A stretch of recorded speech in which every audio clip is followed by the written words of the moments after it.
Good evening. It's now 6 p.m. and the August 5th meeting of the Dublin San Ramon Services District Board of Directors is called to order. Please join me in the pledge to the flag. I pledge allegiance to the flag of the United States of America and to the republic for which it stands, one nation, under God, indivisible, with liberty and justice for all. Thank you. Roll call, please. Director Johnson? Here. Director Von Heater-Leopold? Here. Director Govinda Rao? Here. Vice President Halkett? I'm here. President Goel? Present. Moving on to item 4, special announcements and activities. No special announcements. Thank you. Moving on to item 5, public comment. At this time, those in the audience are encouraged to address the board on any items of interest that is within the subject matter jurisdiction of the board and not already included on tonight's agenda. Comments should not exceed 5 minutes. Are there any speaker cards from the members of the public? No speaker cards. Thank you. Moving on to item 6, agenda management. Recommended changes. Thank you. Moving on to item 7, consent calendar. Matters listed under this item are considered routine and will be enacted by one motion in the form listed below. There will be no separate discussion of these items unless requested by a member of the board or a public prior to the time the board votes on the motion to adopt. Is there a motion to approve the items under the consent calendar? Got a motion? Second. And a second. So I have a motion by Director Von Heater-Leopold and a second by Director Govinda Rao. All those in favor signify by saying aye. Aye. Any noes? Any abstention? The motion carries unanimous. Thank you. Moving on to item 8, board business, item 8A. This is the first reading of the ordinance amending sections 4.10.010, 4.10.120, 4.10.090, and 4.30.050 of the Title IV Water Service Delivery, entirety of the District Code Title VI, Personnel Merit System, and entirety of Chapter 7.30, facility use permits for the 2025 annual update. Staff. President Goel, members of the board, I'd like to introduce Vivian Chu, Management Analyst for Executive Services Division, and she will review this item for the board and also discuss staff's new procedure for reviewing the district code moving forward. Good evening, President Goel and members of the board. I'm Vivian Chu, Management Analyst, here to give you the overview. So code updates are necessary to ensure that the rules and regulations in the code reflect the applicable laws and are in harmony with the district's policies and procedures. The district had done comprehensive recodifications of the code in the past, and each would take years to complete. So to improve the efficiency of the update process, staff began an annual review of one title per year, along with any parts of the code that may require updating. The code has 7 titles, and staff selected Title VI, the shortest of the 7 titles, for this year's first annual update. Now I'll briefly go over the 3 sets of amendments in the order as they appear in the code and as they are discussed in the staff report. The first set is in Title IV, Water Service Delivery, in response to the State Water Board's adoption of the Cross-Connection Control Policy Handbook that became effective July 1st of 2024 to replace and expand on Title 17 of the California Code of Regulations relating to cross-connections for public water systems. Because the handbook's regulations are mostly covered by the district's standard specs that are regularly updated, staff identified only 4 sections that require amendments within the code. To update the regulatory office that oversees cross connections from the Department of Health to the Division of Drinking Water and to allow a designee of the general manager as an additional person at the district that can take actions to protect our water system. The second topic is Title VI Personnel Merit System, which only has one chapter with one section to provide system for establishing and implementing personnel procedures and personnel rules. Staff reviewed the title with the district's Labor Council. The revisions include removal of sections already covered by the MOUs with the various bargaining groups and the district's personnel rules, and also to update the protected characteristics like age and religion to align with the state's list. The third and last topic refines Chapter 7.30 Facility Use Permits based on the requests and uses since the board updated this chapter back in February of 2024. The key changes are to permit nonprofit organizations related to district business interests, such as Aqua and CASA, to use district facilities, and to clarify permit holders' use and responsibilities. Per state law, a regular ordinance requires 2 readings prior to adoption. Staff requests that the board schedule the second reading and adoption of the ordinance that is required at the next regular board meeting on August 19th. This concludes my summary, and staff is available to answer any questions. Thank you. Thank you. So we're going to go through the process here. The first piece is there a motion to waive the reading of the ordinance? Okay, you have a motion? I'll second. Okay, a motion by Director Von Heater Leopold and a second by Director Govinda Rao. All those in favor signify by saying aye. Aye. Aye. Aye. Any noes? Any abstentions? The motion carries unanimously. Does anyone wish to make any comments? And then we'll go for public comments. Are there any public comments? No public comments or speaker cards. Okay, we can go back to the board. And if not, I'm seeking a motion for adoption for the ordinance on the second reading on August 19th, 2025. So moved. Got a motion I'll second it. and a second. So I got a motion by Director Johnson and a second by Director Von Heater Leopold. All those in favor signify by saying aye. Aye. Aye. Any noes? Any abstention? The motion carries unanimously. Clear? All right, cool. Moving on to item 8B, receive a presentation on long-term water resilience efforts. Staff. I'd like to introduce Irene Soroso, Senior Engineer, and she will be providing the board with an informational update on the status and progress of long-term water resiliency efforts. These efforts are in support of the district's strategic plan and water resiliency goals to improve long-term water supply reliability for the Tri-Valley and DSRSD's customers. And they're divided into 3 primary categories, which she's going to review for the board. Zone 7's long-term water reliability projects, efforts by DSRSD, Derwa, and East Bay Mud to secure additional supplies to be able to expand the recycled water program, and also our long-term water conservation efforts, and those are largely driven by regulatory requirements. So I'll turn it over to Irene. And good evening, President Goel and members of the board. My name is Irene Soroso. I'm the senior engineer in the CIP and planning divisions. So as Jen mentioned tonight, I'm going to provide the long-term water resiliency efforts presentations. So the long-term water resiliency efforts are aligned with the district water resiliency policy that adopted tonight.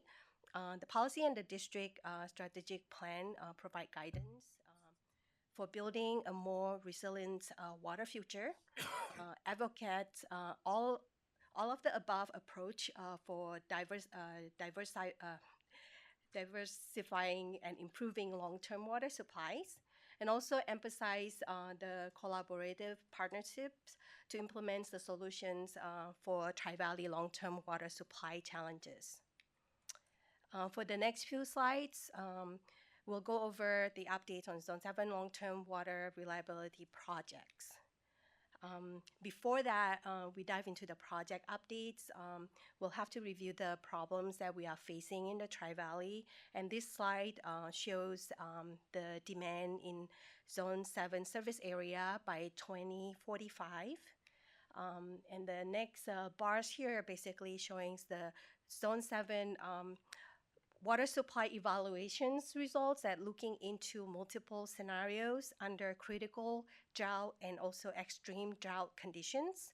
And the results are basically showing that with no new projects in the Tri-Valley, the shortage in the Zone 7 surface area can go up to 76% by 2045. So the key takeaway from this slide is basically by doing nothing, no alternative is not an option. So here are the projects that Zone 7 pursuing to meet the long-term water resiliency goals. They are looking at the broad range of supply, storage, and also conveyance options.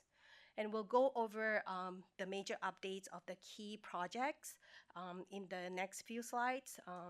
But the detail of the information of each project is actually included in the table 1 of the staff report if you need it. Not listed on this table is the Los Vaqueros expansions projects. That project is actually being dissolved.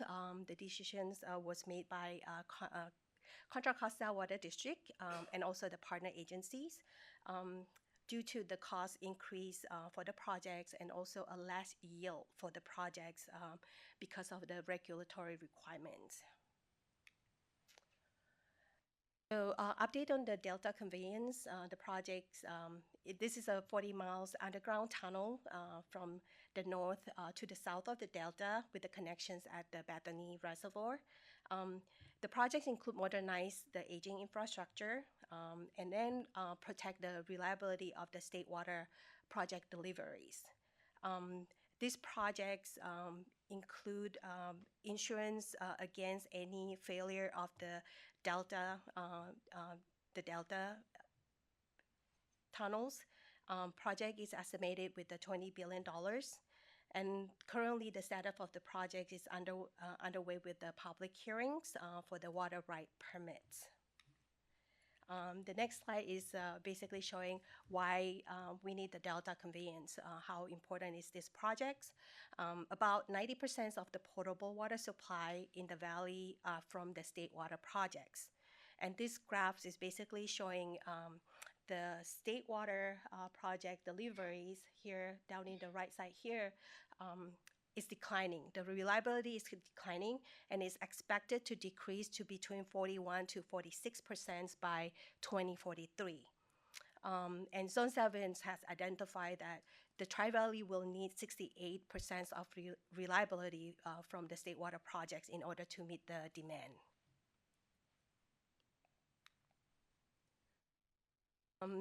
The next slide update is for the site reservoir. This is an off-stream reservoir located in the Glenn and Colusa counties. The project's storage capacity is 1.5 million acre-feet, and Zone 7 portion of the storage is a little bit more than 62,000 acre-feet. The project costs about $6 to $7 billion. These projects basically going to capture the excess of the stormwater flows. And Zone 7 has signed up for a little bit more than 4% of the storage capacity, which is equivalent to the 10,000 acre-feet per year of new supply. The good news about this project, the status is it's completed the CEQA, so that's the good news that the projects can proceed from there. So the next slide here is really interesting. Basically, it's showing how important this site. So in here, the table showing the last 2 wet years, if the site is actually constructed, it will already capture 1.5 million acre-feet of water, which is a full capacity of the site. The reservoir will be full by that 2 years of wet weather. And the graph here on the right It's basically it's a modeling. It's a preliminary modeling result that showing in February 2025 with the diversions of the flow from the Sacramento River. They will be captured like 3% of that flow. Next into the potable reuse side, there's two parallel projects that are going on. On the local side is the Tri-Valley potable reuse studies. These studies, Jones Evans already completed the groundwater contaminant mobilization study in 2024. And the Tri-Valley Committee has been talking about discussing about the updates on the 2018 Tri-Valley potable water reuse in fiscal year 2027 to incorporate the results from the groundwater results. Another project was the regional purified water pilot projects. Right now it's under phase 2. It's led by Alameda County Water District. They are focusing on the public outreach and anticipations of the study completed by fall this year. And the result will be incorporated into the Tri-Valley public outreach and education materials. So now we move on to the Chain of Lakes conveyance system. Before I start with the updates, the Chain of Lake is the gravel quarry pit with a total of 10 lakes in the Tri-Valley. This project is a recharge facility to store the local runoff, state water project water, stormwater, recycled water, and also potential potable reuse. With these projects, the water will be pumped to the Del treatment plant through pipelines. The project cost is estimated between 150 to 200 millions. And the design is anticipated in 2026 with the project completions in 2032.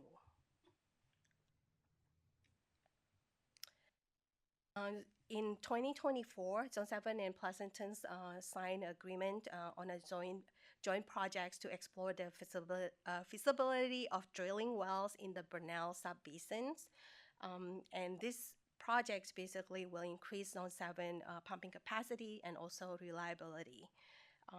The study includes 3 wells in the sites, and they anticipated to provide the report for the feasibility study at the end of this year. Some of the results basically have been shared with the Jones Evans board in their last board meeting. And the result basically, I have identified that out of that 3 wells, the yield for the wells are pretty high. It's ranging from more than 2,000 to 6,000 acre feet. So we're going to the supply, supplemental supply for the recycled water program. In March 2024, there were completed the supply management plan. This is in support of, because of the moratorium for the new connections that are still in place in our service area. The study basically identifies the strategies and projects to meet the future recycled water demands to allow ready-to-connect customer. There's a few of them in our service area. And currently, we are working with the City of Dublin to reconnect the Dublin Sport Ground into with the recycled water by end of September. The other initiative, also the discussions with the Central Sand on the long-term agreement to allow the long-term use of the 0.7 MGD projects and expand the diversions to 2.7 MGD. Here is the graph to show, by increasing that diversions to 2.7 MGD from Central Sand, we'll be able to, the world will be able to meet the demand at 2035. So in this graph, basically the shaded area is the total demand without the Central Sand, and then you'll see the solid purple is when we have the diversions from Central Sand, the world will be able to meet that demand. Now we're moving to our favorite sections, conservation. Um, this is the everyone know about. I think staff been presenting this multiple times, but just want to reminding that these regulations making conservations a way of life is a long-term framework, and it is a bucket budget, so it's not individual. Even though here it's showing as an individual adding into a bucket, so the bucket is the number that we need to meet. Also, another point here is the water loss is actually also being regulated under SB 555. Is the separate regulations that we have to meet. So as part of that reporting to the State Water Board on the regulatory is every year on January 1st, DSRSD have to provide a report of our actual fiscal year water use to the State Water Board. And then those data is breaking down into the indoor water use, the outdoor water use for both residentials and also the commercial sites, recycled water use, and also the system loss in our area. So listed in here is the current regulations under the fiscal year 2024, where the indoor standard is at 55 gallon per capita per day. And if you see it here on the column urban water use objective target, this is the target that we are actually being measured, and the actual water use being compared to is on the last column here. So right now, we do meet as a bucket. We do meet our target. However, this indoor standard factor is going down by January 1st this year. It's go to 47, and it will stay 47 until 2030, and it will change to 42. So from 55 to 42 is about close to 20% reductions. So in theory, if you're looking at the number right now that we have, so by 2030, we not be able to meet our actually indoor water use. However, we do have some buffer here on the outdoor water use. If we can have conservation measure to make sure that people actually efficient in terms of their outdoor irrigation, we might be able to balance it out. But I just want to point it out that we might not be able to meet our target by 2030. Can I just ask a quick question on this? So on that slide, no, thank you. Where it says system water loss, and I'm just curious, like, if we look at that as a percentage of, the water use, if we look at our district and look at others, like, throughout California, I mean, how do we fare when it comes to that, when it comes to system water loss? Do we have that, or is that the next slide? Or So our system water loss with that 160 is about close to 6%. It's like 5.7%. And compared to the industrial, like United States, the entire United States, the average of system water loss in the United States is 16. wow, But if we compare to within the Tri-Valley, we're actually pretty low compared to other agencies. Yeah. that's really good. And perhaps Irene can talk a little bit more on this standard is basically set based on what the district has been doing, because we have a fairly young system. So it is going to be a challenge as our system ages to hold to this number. But we also have some of those, like whether it's Aquahawk or some of these other things that can kind of signal if there is potential leaks and all that. Is that sort of mitigating, or have we noticed over the years these numbers coming down within DSRSD? I can add on that. Actually, the trending, we've been looking at the trending since 2017, 2016, 2017. Our number is going up, trending up, but in very small increment. So it's very small, but it does showing is a trending up.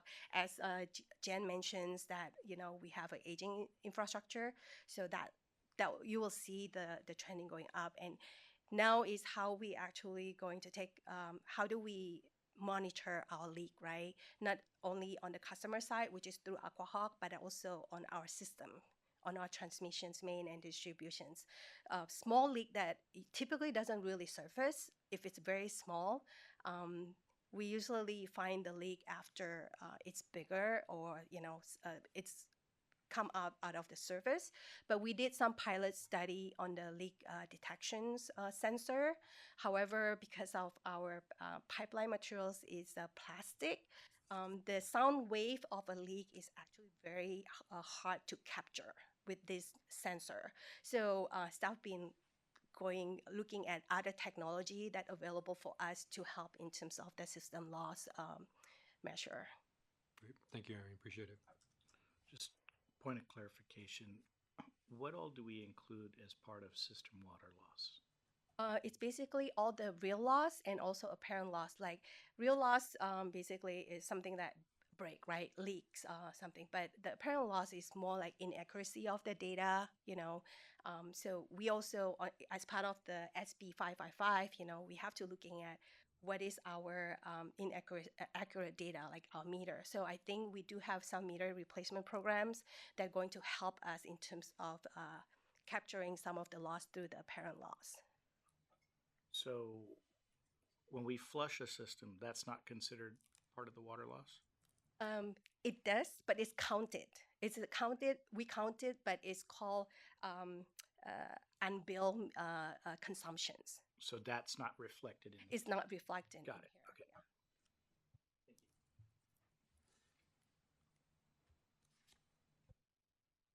here. Okay. Another regulatory under conservation is non-functional turf ban. I think you probably heard this also in the news.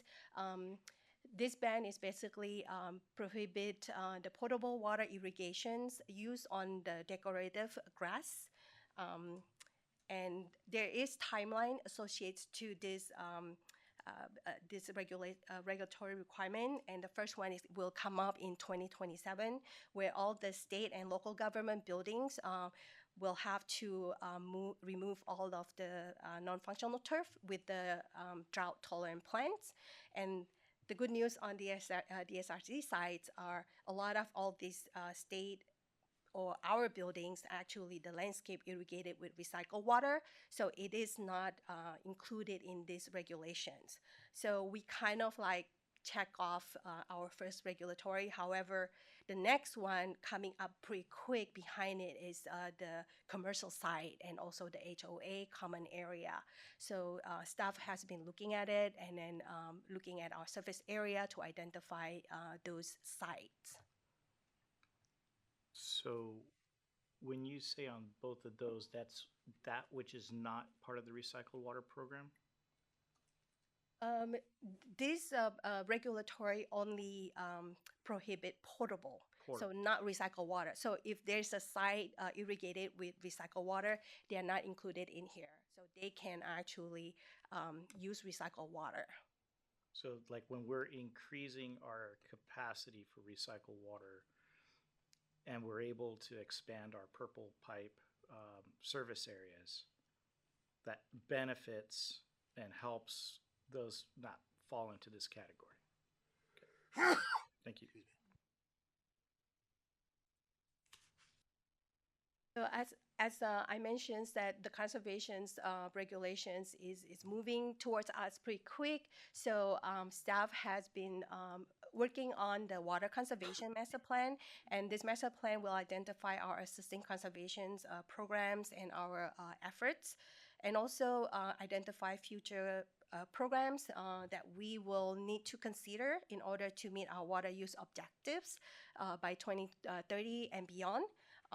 And as part of the study, also the cost-benefit evaluations of those programs to make sure that any program that we want to consider have a very high water saving.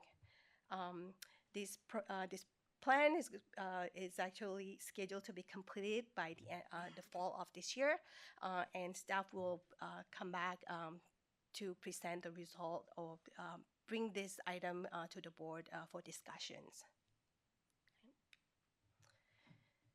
So the next step is basically completing that water conservation master plan, execute the Central Sand long-term supplemental supply agreements by end of 2025, and then prepare urban water management plan. This is another regulatory requirement for every 5 years. DSRSD is required to update our long-term resource planning to ensure that we have adequate supply to meet our existing demand and also future needs. These regulatory requirements need to be submitted to State Water Board by July next year. And then lastly is updating the Tri-Valley Potable Reuse Study, which is tentatively planned for fiscal year 2027. So that concludes the presentations, and staff open for any questions you may have. Thank you for that presentation. Well done. Go ahead, Director Von Heater Leopold. Irene, could you repeat again what the new standards are going to be? 47? So 47 is as of January 1st, 2025 to 2030, and by January 1st, 2030, it will go down to 42.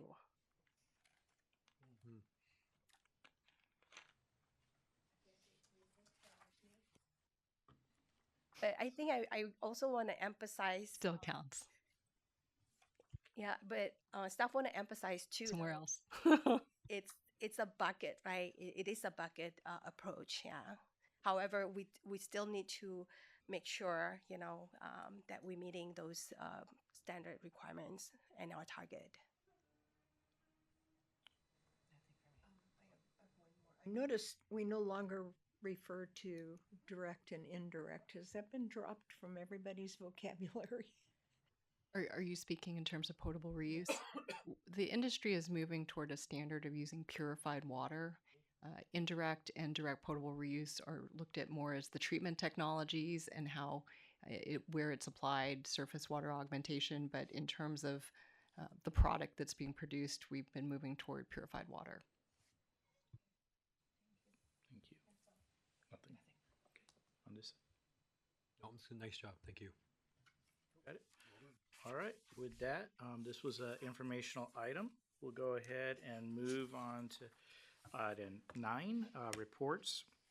Item 9A, board member items. Item 9A1, joint power authority and committee reports. My understanding is none are present or none occurred. Moving on to 9A2, a submittal of written reports for days of service, events attended by directors. Written reports are due this evening. Does anyone have any reports for the day of service? Director Von Heater Leopold. Good. Okay. All right. Oh, I'm sorry. I gave you authority, babe. You're not. Go ahead. Go ahead. You're the leader. Okay. Well, thank you. Just two things to report on. On July 29th, I attended the State of the County, Contra Costa, with District 2 with Candace Anderson. Great. It was a really nice presentation. Just some few things about kind of some takeaways. The budget, the current county budget is $7.13 billion, and 56% goes to health, 22% goes to public safety. So that's a big portion of their budget. Property taxes have increased roughly about 4.81% this year, and San Ramon increased by 4.4%.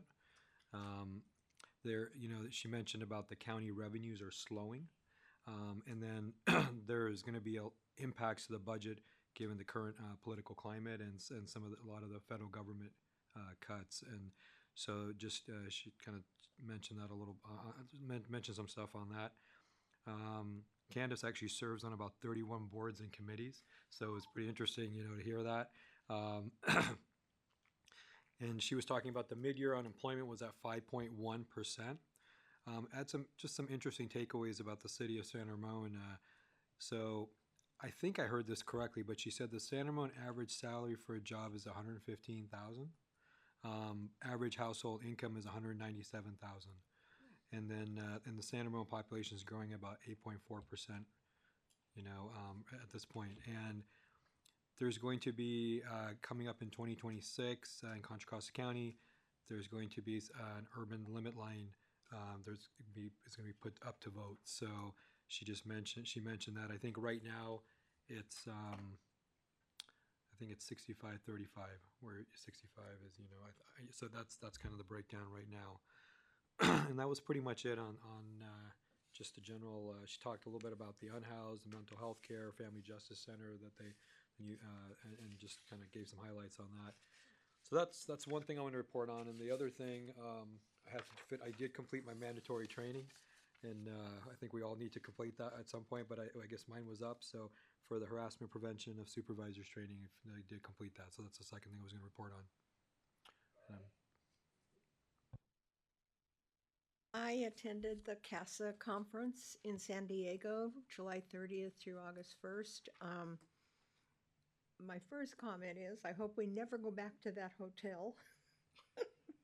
And only because it was a football field to walk between the two towers. And inevitably, you end up booked in one tower and the conferences in the other. And I swear if I'd have had a scooter, I'd have used it. It was very, very, very, very, very, very far. Just ask them, although they weren't in that hotel. But the conference itself was really good. There was a lot of technical presentations this time. My presentation to the Women's Network went quite well. We had a little blip that sort of got smoothed over. And then I got congratulated for handling it well, and the reality was I didn't hear it, so it's really easy to handle it well when you don't hear it. But of course, we had dinner with Carollo and Brown and Caldwell, but the actual conference, and then there was the CASA board meeting, and every work group went through what they've been doing for the whole year, which was really interesting. And we're just a month or so away from closing the fiscal year, which is really good. We have 360 current members. That's the highest. And then, of course, it was the 70th annual conference, too. So really, that was it. A couple of PFAS presentations that were just a little too chemically technical for me, but I tried to follow. But it was very, very interesting. The fun part was, of course, the airport, because we got stuck in the town. Our flight was an hour and a half late, and the early afternoon flight was an hour and a half late. Did you guys get out okay? No. Okay. So the airport was jammed. You couldn't move, but the flight was good. So anyway, so it was a good conference. Yes, got back safe. That's the important thing. And this pilot, when he landed in Oakland, boy, he just landed so smooth. It's a good pilot. All right. Thank you. Any other item? None? Seeing none?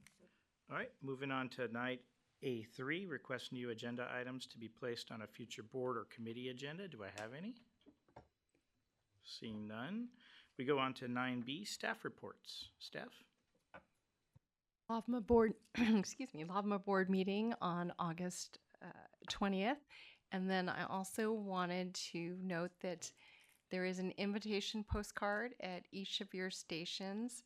The City of Dublin and the Dublin Historical Society are sponsoring an exhibit to honor Dublin's first firefighters. And there's some fun history with DSRSD and our role.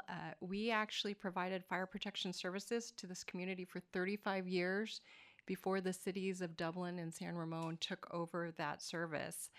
Our first fire department was comprised entirely of volunteers. So the exhibit, the grand opening is on August 30th. They have also offered the DSRSD board a private tour given our role in providing the service to the community. So we will go ahead and include that information in the next GM communications update.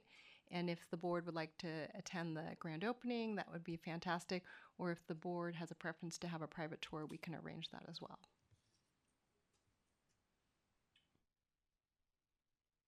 Yes. All right. Thank you so much for that update. Moving on to item 10, adjournment. The meeting is officially adjourned at 6:40 p.m. Have a good evening.